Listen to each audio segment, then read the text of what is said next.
Hey, what's going on? What's going on? Welcome back. Welcome back. Welcome back to the GM. It is your guy Boulanger. Up next, you guys already know what it is. Jair Alexander. Unless I have been punked, right? Unless Ashton Kutcher is going to jump out anytime soon and say that I've been punked, cornerback, former Pro Bowler, former Green Bay Packers, Jair Alexander is joining the Baltimore Ravens. I don't have all the details. When I was at the college with my daughter, got a notification, checked it out, and I was like, okay, I'm just gonna hold my horses. I ain't gonna do anything till I get to the crib. So now I'm in this thing, man, and that's what we're talking about right now. I won't keep you guys long, but Jair Alexander has joined the Baltimore Ravens per the rumors and reports that I have seen. And you guys know, man, that I have been talking about Jair Alexander for months, literally for months. I came into probably the month of March, April, and I was talking about the Baltimore Ravens picking him up if the Green Bay Packers put him on the street. In fact, in my first conversation about Jair Alexander, I was talking about should the Baltimore Ravens make a move for him, kind of an all in, push all your chips into the table type of move for Alexander. And then when I kept following the uh, the reports out in Green Bay, I learned that he is not a part of or was not a part of their future. And so going into the draft, I said, okay, if he is still on the roster, what I said to you guys was they were going to put him on the street after June 1st, simply because if they release him before June 1st, it's a pretty significant cap hit. Releasing post June 1st, they save some of that money. June 9th, they put him on the street. And today, he's a Ravens, man. And so, man, super, super excited to have him in the house. I'm going to make my excitement measured because I do know he has an extensive injury history. I know that Awuzie has an extensive injury history. And so I think they will play off one another. They'll rotate for one another. But I think that he is a substantial upgrade to what we were last year at the cornerback position. Last year, as you guys know, Nate Wiggins, Brandon Stevens, Marlon Humphrey, pretty good corps coming in, but Stevens fell off, right? Stevens departed, signed Awuzie.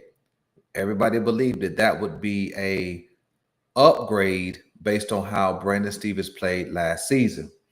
Well, now what you've done is you've added a sure enough Pro Bowler. In fact, a guy who was ranked in the top 5 of cornerbacks in a really recent report, right? Although he had missed a lot of time, a lot of injury, he was still ranked super high. And so I think that if we can get the Jair Alexander, not even the Pro Bowl level, just the consistent cover corner, we got something on our hands. And we'll talk deeper probably tomorrow morning about his impact, that kind of thing, man. But right now, just excited about the signing. Because here's the truth, man.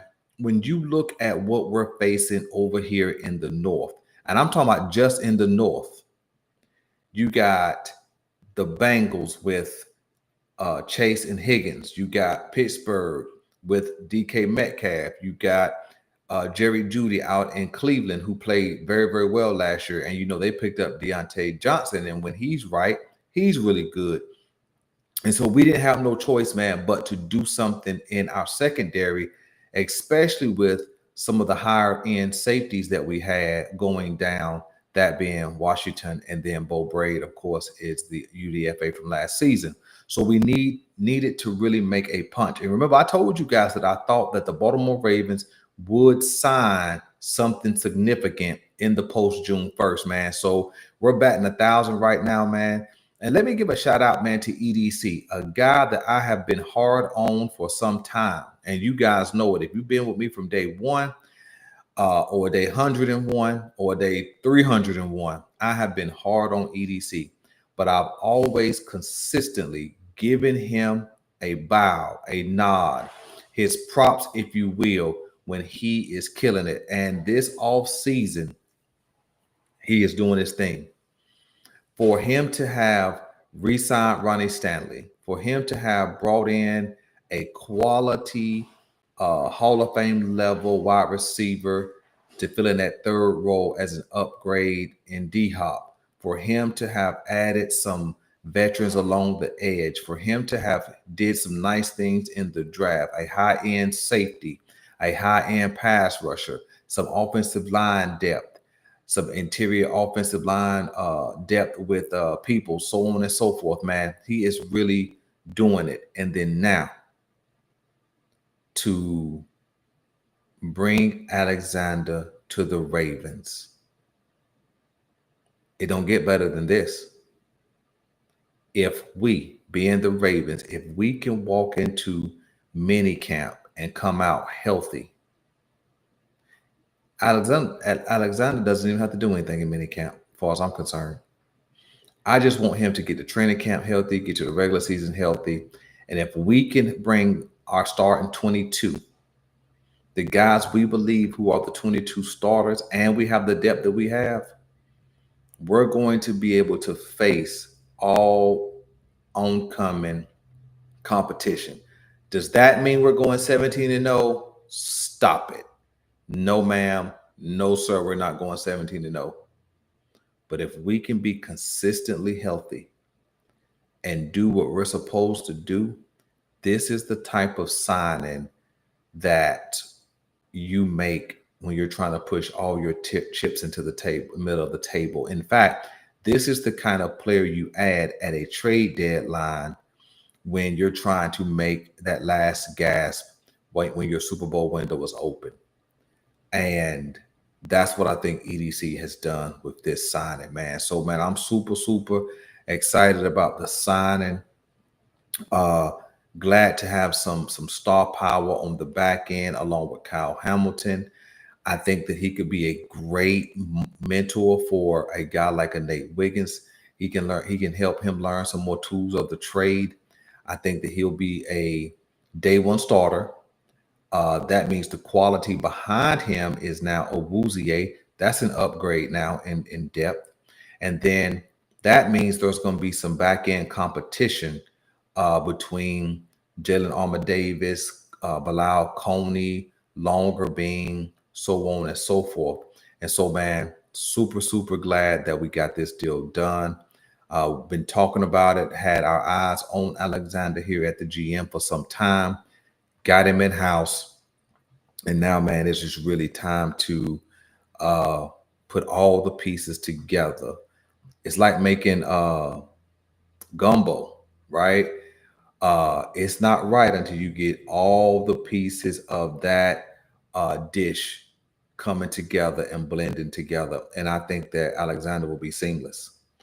I don't think that the Baltimore Ravens have had what you call a lockdown corner ever in the last, well, let me not say ever.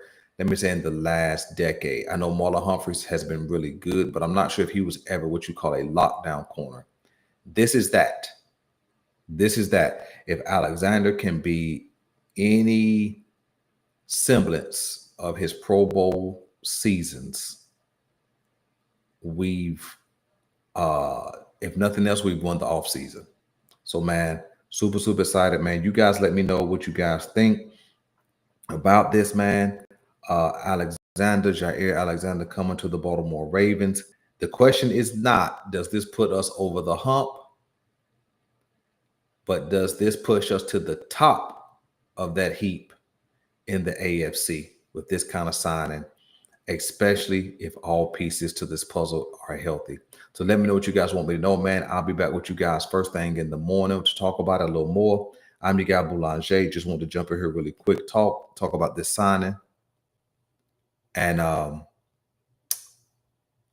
I'm out.